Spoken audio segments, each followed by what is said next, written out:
Hi നമസ്കാരം. മലയാളത്തിലുള്ള lecture സീരീസിലേക്ക് എല്ലാവർക്കും വീണ്ടും സ്വാഗതം. ഇന്ന് നമ്മൾ സംസാരിക്കാൻ പോകുന്നത് ഇന്ത്യൻ കോൺസ്റ്റിറ്റ്യൂഷന്റെ രണ്ടാമത്തെ ലെക്ചറാണ്.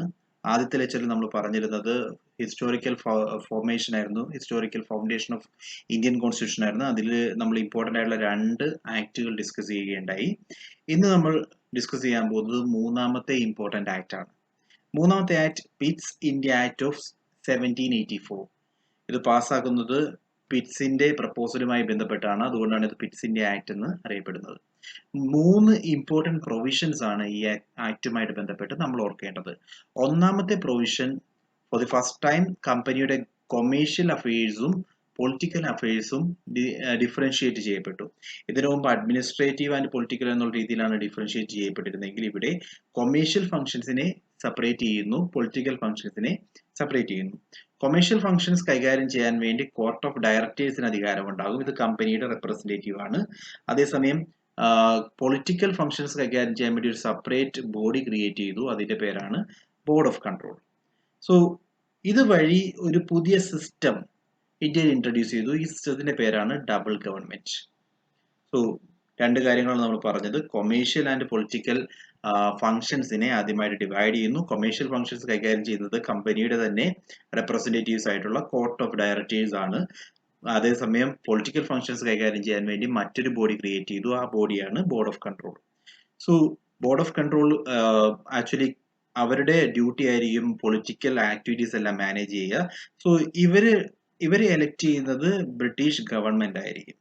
ദെൻ ബോർഡ് ഓഫ് കൺട്രോളിന് കമ്പനിയുടെ അഫയേഴ്സിൽ എല്ലാ കമ്പനിയുടെ മിലിറ്ററി, സിവിൽ അല്ലെങ്കിൽ റവന്യൂ അഡ്മിനിസ്ട്രേഷനുമായി ബന്ധപ്പെട്ട എല്ലാ കാര്യങ്ങളിലും കംപ്ലീറ്റ് പവറും കംപ്ലീറ്റ് ഡിസിഷൻ മേക്കിംഗ് ബോഡിയുമായിട്ട് ബോർഡ് ഓഫ് കൺട്രോളിനെ മാറ്റുന്നു. ആൻഡ് ഇവിടെ ഒരു ഇമ്പോർട്ടൻറ്റ് പോയിന്റ് ഉള്ളത്, ഇവിടെ ക്ലിയർ ആയിട്ട് ഈ ആക്ട് പ്രകാരം പറയുന്നുണ്ട് ബ്രിട്ടീഷ് പൊസഷൻസ് ഇൻ ഇന്ത്യ. ഇതുവരെ ഇന്ത്യയിലുള്ള പൊസഷൻസ് എന്ന് പറയുന്നത് കമ്പനിയുടെ പൊസഷൻസ് ആയിരുന്നെങ്കിൽ, അതായത് ഇന്ത്യയിലുള്ള റവന്യൂ ഇന്ത്യയിലുള്ള ടെറിട്ടറി എന്ന് പറയുന്നത് കമ്പനിയുടെ ടെറിട്ടറീസ് ആയിരുന്നെങ്കിൽ, ഈ ആക്ട് പ്രകാരം കമ്പനിയുടെ ടെറിട്ടറീസിനെ എല്ലാം ബ്രിട്ടീഷ് പൊസഷൻസ് ആക്കി മാറ്റി. സോ രണ്ട് ഇമ്പോർട്ടൻറ്റ് പോയിന്റ്സ് ആണ് പിറ്റ്സ് ഇന്ത്യ ആക്ടുമായിട്ട് ബന്ധപ്പെട്ട് ഓർക്കേണ്ടത്. ഒന്നാമത്തെ കേസ്, കമ്പനിയുടെ ടെറിട്ടറി ആയിരുന്ന ടെറിട്ടറീസ് അത് ഇന്ത്യയിലെ ബ്രിട്ടീഷ് പൊസഷൻസ് എന്ന് പറയുന്ന രീതിയിലേക്ക് മാറുന്നത് ഈ ആക്ട് പ്രകാരമാണ്. അതായത് കമ്പനിയിൽ നിന്നും കൺട്രോൾ കൂടുതലായിട്ട് ബ്രിട്ടീഷ് ഗവൺമെന്റിലേക്ക് മാറുന്നതായിട്ട് നമുക്ക് കാണാം. അതോടൊപ്പം തന്നെ ബ്രിട്ടീഷ് ഗവൺമെന്റ് ഇവിടെ ഒരു ബോർഡ് ഓഫ് കൺട്രോൾ ക്രിയേറ്റ് ചെയ്യുന്നത് വഴി കമ്പനിയുടെ അഫയേഴ്സിനെ കൂടുതൽ, അതായത് കമ്പനിയിൽ മേൽ ഒരു സുപ്രീം പവർ എന്നുള്ള രീതിയിൽ ആക്ട് ചെയ്യാൻ വേണ്ടി ബ്രിട്ടീഷ് ഗവൺമെന്റ് സ്റ്റാർട്ട് ചെയ്തു. അതായത് ഇതുവരെ കംപ്ലീറ്റ് പവറും കമ്പനിക്കായിരുന്നെങ്കിൽ ഇനി അങ്ങോട്ടേക്ക് കമ്പനിയുടെ റവന്യൂ, മിലിറ്ററി, സിവിൽ കാര്യങ്ങൾ കൈകാര്യം ചെയ്യുന്നത് ബോർഡ് ഓഫ് കൺട്രോൾ ആയിരിക്കും. ആ ബോർഡ് ഓഫ് കൺട്രോളിനെ അപ്പോയിന്റ് ചെയ്യുന്നത് ബ്രിട്ടീഷ് ഗവൺമെന്റ് ആണ്. അതുവഴി ബ്രിട്ടീഷ് ഗവൺമെന്റ് കമ്പനിയുടെ കാര്യങ്ങളിൽ ഒരു ഇൻഡയറക്ട്ലി ഒരു കംപ്ലീറ്റ് പവർ ആയിട്ട് ആക്ട് ചെയ്യാൻ വേണ്ടി സ്റ്റാർട്ട് ചെയ്യുന്നു. സോ ഇത്രയും കാര്യങ്ങളാണ് പിറ്റ്സ് ഇന്ത്യ ആക്ടുമായിട്ട് ബന്ധപ്പെട്ട് ഓർക്കേണ്ടത്. 3 പോയിന്റിൽ നമുക്ക് ചുരുക്കാം. ഒന്നാമത്തെ point, commercial and political functions കമ്പനിയുടെ ഡിഫറൻഷിയേറ്റ് ചെയ്തു. കൊമേഴ്ഷ്യൽ ഫംഗ്ഷൻസ് നോക്കാൻ വേണ്ടി കോർട്ട് ഓഫ് ഡയറക്ടേഴ്സും പൊളിറ്റിക്കൽ ഫംഗ്ഷൻസ് നോക്കാൻ വേണ്ടി ബോർഡ് ഓഫ് കൺട്രോളും ക്രിയേറ്റ് ചെയ്യുന്നു. ബോർഡ് ഓഫ് കൺട്രോളിന് കമ്പനിയുടെ ഇന്ത്യൻ അഫയേഴ്സിൽ ഒരു സൂപ്പർവൈസിംഗ് ബോഡി ആയിട്ട് ബോർഡ് ഓഫ് കൺട്രോൾ ആക്ട് ചെയ്യും. അതായത് military, civil and revenue affairs, ഇന്ത്യയിലുള്ള എല്ലാ കാര്യങ്ങളും നോക്കുന്നത് ബോർഡ് ഓഫ് കൺട്രോൾ ആയിരിക്കും. ഇതുവഴി ബ്രിട്ടീഷ് പൊസഷൻസ് എന്ന് പറയുന്ന ഒരു പുതിയ ടേം, ഇന്ത്യയിലുള്ള കമ്പനിയുടെ ടെറിട്ടറീസ് ഇനി മുതൽ ബ്രിട്ടീഷ് പൊസഷൻസ് ആയിട്ടായിരിക്കും അറിയപ്പെടുക. അതേപോലെ തന്നെ കമ്പനിയിൽ കൂടുതൽ കൺട്രോൾ ബ്രിട്ടീഷ് ഗവൺമെന്റിന് ഡയറക്റ്റ് ആയിട്ട് ഉപയോഗിക്കാനുള്ള പവർ കൂടി ഈ ആക്ട് പ്രൊവൈഡ് ചെയ്തു. സോ അത്രയുമാണ് പിറ്റ്സ് ഇന്ത്യ ആക്ട്. നമ്മുടെ അടുത്ത ആക്ട് ഓഫ് 1786. ഈ ആക്ട് ഇൻട്രൊഡ്യൂസ് ചെയ്യുന്നത് തന്നെ കോൺവാലിസിന്റെ കുറച്ച് ഡിമാൻഡ് മീറ്റ് ചെയ്യാൻ വേണ്ടിയാണ്. സോ ഈ 1786 കൂടി ബ്രിട്ടീഷിന്റെ ഗവർണർ ജനറൽ ആയിട്ട് അപ്പോയിന്റ് ചെയ്യപ്പെട്ട ആളാണ് കോൺവാലിസ്. കോൺവാലിസ് പൊസിഷൻ അക്സെപ്റ്റ് ചെയ്യുന്നതിന് മുമ്പ് അദ്ദേഹത്തിന് 2 ഡിമാൻഡുകളാണ് ഉണ്ടായിരുന്നത്. ഒന്നാമത്തെ demand, he should be given the power to override decision of his council in special cases. എവിടെയെങ്കിലും ഒരു സ്പെഷ്യൽ കേസ് ഉണ്ടെങ്കിൽ കൗൺസിൽ എടുക്കുന്ന തീരുമാനങ്ങളെ ഓവർറൈഡ് ചെയ്യാനുള്ള അധികാരം, അതായത് മിനിസ്ട്രി വർക്ക് ചെയ്യുന്നത് മിനിസ്റ്റർ പ്ലസ് കൗൺസിലുമാണ്, കൗൺസിൽ ഓഫ് മിനിസ്റ്റേഴ്സും കൂടെ ചേർന്നിട്ടാണ്. ലൈക്ക് നമ്മുടെ ഇപ്പോൾ ഇന്ത്യൻ പൊളിറ്റി പറയുകയാണെങ്കിൽ prime minister and his council എന്ന് പറയുന്നത് പോലെ തന്നെ കോൺവാലിസിന്റെ ഗവർണർ ജനറൽ എന്ന് പറയുന്ന പോസ്റ്റിൽ കോൺവാലിസും അദ്ദേഹത്തിന്റെ council governor general in council എന്നാണ് അറിയപ്പെടുക. സോ ഗവർണർ ജനറൽക്ക് കൗൺസിലിന്റെ തീരുമാനങ്ങളെ ഓവർ റൈഡ് ചെയ്യാൻ, അതിൽ നിന്നും മാറി, അതായത് അവര് തീരുമാനിക്കുന്നതല്ലാതെ മറ്റൊരു ഡിസിഷൻ എടുക്കാനുള്ള അധികാരം വേണം എന്നുള്ളതായിരുന്നു അദ്ദേഹത്തിന്റെ ഡിമാൻഡ്. രണ്ടാമത്തെ ഡിമാൻഡ്, ഗവർണർ ജനറൽ ഇനി കമാൻഡർ ഇൻ ചീഫ് എന്ന പേരിൽ കൂടി അറിയപ്പെടും. ഈ രണ്ട് പ്രൊവിഷനും എനാക്ട് ചെയ്യാൻ വേണ്ടി മാത്രമാണ് 1786 ആക്ട് ഇൻട്രൊഡ്യൂസ് ചെയ്തത്. So by the way, governor ജനറൽക്ക് കൗൺസിലിന്റെ തീരുമാനങ്ങളെ ഓവർറൈഡ് ചെയ്യാനുള്ള അധികാരം കിട്ടി. അതേപോലെ തന്നെ governor general commander in chief എന്നുള്ള രീതിയിൽ അറിയപ്പെടാനും തുടങ്ങി. അടുത്ത ആക്ട്, ചാർട്ടർ ആക്ട് ഓഫ് 1793. നമ്മൾ കണ്ടതാണ്, ബ്രിട്ടീഷ് ഇന്ത്യയിൽ ആദ്യമായിട്ട് പാസ്സാക്കുന്ന ആക്ട് 1773 റെഗുലേറ്റിംഗ് ആക്ട് ആണ്. 1773 റെഗുലേറ്റിംഗ് ആക്ടിന് ശേഷം 20 വർഷം കഴിയുമ്പോൾ, ബിക്കോസ് ബ്രിട്ടീഷ് ഓരോ ആക്ടും പാസ്സാക്കുന്നത് 20 വർഷത്തെ ഡ്യൂറേഷനോട് കൂടിയാണ്. അതായത് ഈസ്റ്റ് ഇന്ത്യ കമ്പനിക്ക് ഇന്ത്യയിൽ ഓപ്പറേറ്റ് ചെയ്യാനുള്ള അധികാരം അടുത്ത 20 വർഷത്തേക്ക് പ്രൊവൈഡ് ചെയ്യുന്നു എന്നുള്ള രീതിയിലാണ് ബ്രിട്ടീഷ് ക്രൗൺ ആക്ടുകൾ പാസ്സാക്കുക. സോ ആദ്യം പാസ്സാക്കിയ ആക്ടിന്റെ എക്സ്റ്റൻഷൻ ആണ് 1793 ആകുമ്പോൾ ഉണ്ടാകുന്നത്. ആ ഒരു രീതിയിലാണ് ഓരോ ആക്ടുകളും കണ്ടിന്യൂ ചെയ്യുക. അതായത് നമുക്കിപ്പോ ഇനീഷ്യലി 1773 ഒരു ആക്ട് കണ്ടെങ്കിൽ അടുത്ത ആക്ട് 1793 കാണാൻ പറ്റും. Next act it will be on 1813. അങ്ങനെ ഓരോ 20 വർഷം കൂടുമ്പോഴും നമുക്ക് പുതിയ പുതിയ ആക്ടുകൾ ബ്രിട്ടീഷ് ഇൻട്രൊഡ്യൂസ് ചെയ്തിട്ടുണ്ട്. സോ ചാർട്ടർ ആക്ടിന്റെ ഫീച്ചേഴ്സ് ഒന്ന് നമ്മൾ പറഞ്ഞു, 1786 ഒരു ആക്ട് പാസ്സാക്കിയായിരുന്നു. ആ ആക്ടിന്റെ പർപ്പസ് എന്ന് പറയുന്നത് ഗവർണർ ജനറൽക്ക് കൗൺസിലെ തീരുമാനങ്ങൾ ഓവർറൈഡ് ചെയ്യാനുള്ള അധികാരം ഉണ്ടെന്നാണ്. സോ അത് ക്രിയേറ്റ് ചെയ്യുന്നത് കോൺവാലിസിന് വേണ്ടി മാത്രമാണെങ്കിലും ഈ ചാർട്ടർ ആക്ട് ഓഫ് 1793 ഇത് ലീഗലൈസ് ചെയ്തു. അതായത് ഒരു ഗവർണർക്കല്ല, ഇനി വരുന്ന ഏതൊരു ഗവർണർക്കും ഈ പറയുന്ന പ്രൊവിഷൻ ആപ്ലിക്കബിൾ ആയിരിക്കും. അതായത് ഇനി വരുന്ന ഏതൊരു ഗവർണർക്കും അദ്ദേഹത്തിന്റെ കൗൺസിലിന് വിരുദ്ധമായിട്ട് കാര്യങ്ങൾ ചെയ്യാൻ സാധിക്കും. സോ അത് ഗവർണർ ജനറൽക്ക് മാത്രമല്ല, പ്രസിഡൻസിയിലെ ഗവർണേഴ്സിനും അപ്ലിക്കബിൾ ആവുന്ന രീതിയിൽ മാറ്റി. രണ്ടാമതായിട്ട്, it give governor general more powers to control the governments and subordinate presidencies of Bombay and Madras. Governor general ഒരു സുപ്രീം കമാൻഡർ എന്നുള്ള രീതിയിലേക്ക് മാറ്റുവാണ്. അതായത് ഗവൺമെന്റിന്റെ കാര്യങ്ങൾ തീരുമാനിക്കുന്നതിൽ ഗവർണർ ജനറൽക്ക് കൂടുതൽ അധികാരങ്ങൾ കൊടുക്കുന്നു. അതോടൊപ്പം തന്നെ സബോർഡിനേറ്റ് ആയിട്ടുള്ള പ്രസിഡൻസീസ് ആയിട്ടുള്ള ബോംബെയിലെയും മദ്രാസിലെയും കാര്യങ്ങൾ തീരുമാനിക്കാനും ഗവർണർ ജനറൽക്ക് പരമാധികാരം ഉണ്ടായിരിക്കും. മൂന്നാമത്തെ point, it extended the trade monopoly of British of the company in India for another 20 years. As I said, ഞാൻ നിങ്ങളോട് ഓൾറെഡി പറഞ്ഞതാണ്, ഓരോ 20 വർഷത്തേക്കാണ് കമ്പനിക്ക് ഇന്ത്യയിൽ ഓപ്പറേറ്റ് ചെയ്യാനുള്ള അധികാരം ബ്രിട്ടീഷ് ക്രൗൺ കൊടുത്തുകൊണ്ടിരുന്നത്. അതനുസരിച്ച് കമ്പനിയുടെ ട്രേഡ് മോണോപോളി വീണ്ടും 20 വർഷത്തേക്ക് കൂടി എക്സ്റ്റെൻഡ് ചെയ്തു ഈ ആക്ട് പ്രകാരം.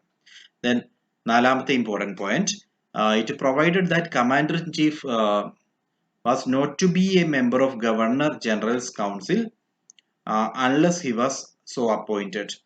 ഈ പ്രൊവിഷൻ കൊണ്ട് ഉദ്ദേശിക്കുന്നത് ഗവർണർ ജനറൽ കൗൺസിൽ മെമ്പർ ആകണമെന്ന് നിർബന്ധമില്ല. അതായത് കമാൻഡർ ഇൻ ചീഫ് എന്ന് പറയുന്ന ഒരു പൊസിഷൻ ഉണ്ടായിരിക്കണം ഗവർണർ ജനറൽക്ക് എന്ന് നമ്മൾ പറഞ്ഞു. ആ ഗവർണർ ജനറൽ കൗൺസിലിലെ ഒരു മെമ്പർ ആവണമെന്ന് നിർബന്ധമില്ല എന്നുള്ള രീതിയിൽ ഒരു അഡീഷണൽ പ്രൊവിഷൻ ആണ് ഇവിടെ ക്രിയേറ്റ് ചെയ്തത്. Last, it lays down that the members of board of council and their staff were henceforth to be paid out of Indian revenues. So ഇനി അങ്ങോട്ടേക്ക് ഇവരുടെ ഓപ്പറേഷന്റെ ബർഡൻ ഇന്ത്യൻ ഗവൺമെന്റ്, ഇന്ത്യൻ റവന്യൂവിലേക്ക് charge ചെയ്യപ്പെടുന്നു. അതായത് ബോർഡ് ഓഫ് കൺട്രോൾ ഇന്ത്യയിൽ operate ചെയ്യുന്നുണ്ട്. Board of control കൂടാതെ അവരുടെ സ്റ്റാഫ് ഇന്ത്യയിൽ വർക്ക് ചെയ്യുന്നുണ്ട്. സോ ഇവർക്കെല്ലാവർക്കും എത്ര രൂപയാണോ കൊടുക്കേണ്ടി വരുന്നത് അതെല്ലാം ഇന്ത്യൻ റവന്യൂവിൽ നിന്ന് തന്നെ കൊടുക്കണം. ഒരു കാരണവശാലും ബ്രിട്ടീഷ് റവന്യൂസിൽ നിന്നോ ബ്രിട്ടീഷ് ഗവൺമെന്റിൽ നിന്നോ അങ്ങനെ ഒരു പേയ്മെന്റ് നടക്കില്ല എന്നുള്ള ഒരു ഡിസിഷൻ കൂടി ഈ ആക്ട് എടുത്തു. സോ 5 ഇമ്പോർട്ടന്റ് തീരുമാനങ്ങളാണ് 1793 ആക്ടിൽ നമുക്ക് കാണാവുന്നത്. ഒന്നാമത്തെ ഡിസിഷൻ, ഗവർണർ ജനറൽക്കുള്ള പരമാധികാരം കണ്ടിന്യൂ ചെയ്യുന്നു. അതോടൊപ്പം തന്നെ ഗവർണേഴ്സിനും ഇതേ അധികാരം കൊടുക്കുന്നുണ്ട്. ദെൻ ഗവർണർ ജനറൽക്ക് മറ്റ് പ്രസിഡൻസിയിലുള്ള ഗവർണേഴ്സിന്മേലും അതേപോലെ തന്നെ ഗവേണൻസിലും കൂടുതൽ റൈറ്റ് കിട്ടുകയാണ് രണ്ടാമത്തെ പോയിന്റ്. മൂന്നാമതായിട്ട് ബ്രിട്ടീഷ് കമ്പനിയുടെ ഈസ്റ്റ് ഇന്ത്യ കമ്പനിയുടെ ഇന്ത്യയിലുള്ള മോണോപോളി അടുത്ത 20 വർഷത്തേക്ക് കൂടി കണ്ടിന്യൂ ചെയ്യാൻ വേണ്ടി തീരുമാനിക്കുന്നു.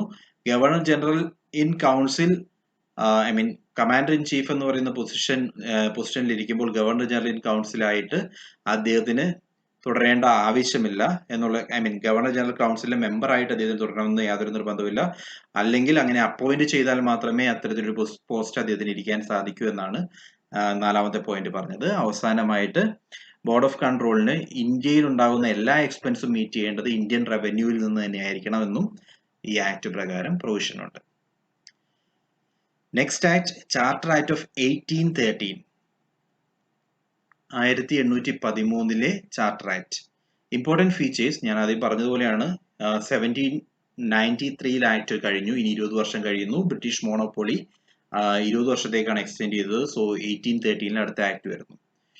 ഇതിൽ ഏറ്റവും ഇമ്പോർട്ടന്റ് പ്രൊവിഷൻ എന്ന് പറഞ്ഞു കഴിഞ്ഞാൽ ഇതുവരെ ബ്രിട്ടീഷിന് ഈസ്റ്റ് ഇന്ത്യ കമ്പനിക്ക് കൊടുത്തിരുന്ന ട്രേഡ് മോണോപോളി ഇതോടുകൂടി അബോളിഷ് ചെയ്യുകയാണ്. അതായത് ഇന്ത്യയിൽ ട്രേഡ് ചെയ്യാനുള്ള കംപ്ലീറ്റ് മോണോപോളി ഇനി ബ്രിട്ടീഷ് ഈസ്റ്റ് ഇന്ത്യ കമ്പനിക്ക് ഉണ്ടാവില്ല. അതിന്റെ അർത്ഥം എന്താണെന്ന് വെച്ച് കഴിഞ്ഞാൽ മറ്റുള്ള ബ്രിട്ടീഷ് മെർച്ചൻസിനും ഇന്ത്യയിൽ ട്രേഡ് ചെയ്യാനുള്ള ഒരു പ്രൊവിഷൻ ക്രിയേറ്റ് ചെയ്യുകയാണ്. സോ രണ്ട് കാര്യങ്ങളിലും മാത്രമാണ് ഇനി അങ്ങോട്ടേക്ക് ബ്രിട്ടീഷ് മോണോപോളി ഉണ്ടായിരുന്നത്. ആ രണ്ട് കാര്യങ്ങളും നമ്മളെ സംബന്ധിച്ച് ഇമ്പോർട്ടന്റ് ആണ്. ഒന്നാമത്തെ ഇമ്പോർട്ടന്റ് പോയിന്റ്, ടീ ട്രേഡിലും അതേപോലെ തന്നെ ട്രേഡ് വിത്ത് ചൈന, ഈ രണ്ട് കാര്യങ്ങളിൽ ഈസ്റ്റ് ഇന്ത്യ കമ്പനിക്ക് കംപ്ലീറ്റ് മോണോപോളി ഉണ്ട്. വേറാസ് മറ്റ് ട്രേഡുകൾക്കെല്ലാം ബാക്കി വേറെ ഏത് ഇംഗ്ലീഷ് മെർച്ചന്റിന് വേണ്ടി വേണമെങ്കിലും ഇന്ത്യയിൽ വന്ന് ട്രേഡ് നടത്താം എന്നുള്ള രീതിയിൽ ഓപ്പൺ ചെയ്തു കൊടുത്തു 1813. രണ്ടാമത്തത്, it asserted the sovereignty of British crown over companies territories in India. So അത് കൂടാതെ ഇന്ത്യയിലെ സോവറിനായിട്ട് ഇന്ത്യയുടെ പരമാധികാരം മൊത്തമായിട്ട് ബ്രിട്ടീഷ് ക്രൗണിന്റെ കീഴിലായി. ഇന്ത്യയുടെ പരമാധികാരം എന്ന് പറയുന്നത് ഇനി അങ്ങോട്ടേക്ക് ബ്രിട്ടീഷ് ക്രൗണിന്റെ കീഴിലാണ് എന്നുള്ള ഡിസിഷൻ കൂടി ഈ ആക്ട് ഇൻട്രൊഡ്യൂസ് ചെയ്തു. It allowed Christian missionaries to come to India for the purpose of enlightening people. കൂടാതെ ക്രിസ്ത്യൻ മിഷണറീസിന് അവരുടെ മിഷണറി ആക്ടിവിറ്റീസ് ഇന്ത്യയിൽ കണ്ടക്ട് ചെയ്യാനുള്ള ഒരു അഡീഷണൽ പ്രൊവിഷൻ കൂടി ഈ ആക്ട് പ്രകാരം നമുക്ക് കാണാം. നാലാമത്തെ important provision, it provided the spread of Western education among the inhabitants of British territories in India. So ആദ്യമായിട്ട് വെസ്റ്റേൺ എഡ്യൂക്കേഷൻ ഇന്ത്യൻസിന് പ്രൊവൈഡ് ചെയ്യാം എന്ന് പറയുന്ന ആക്ട് 1813 ചാർട്ടർ ആക്ട് ആണ്. സോ വെസ്റ്റേൺ എഡ്യൂക്കേഷൻ സ്പ്രെഡ് ചെയ്യാനുള്ള ഒരു പ്രൊവിഷൻ ഈ ആക്ടിനകത്ത് ഉൾപ്പെടുത്തിയിരുന്നു. It authorised local governments in India to impose taxes on person. They could also punish the person for not paying tax.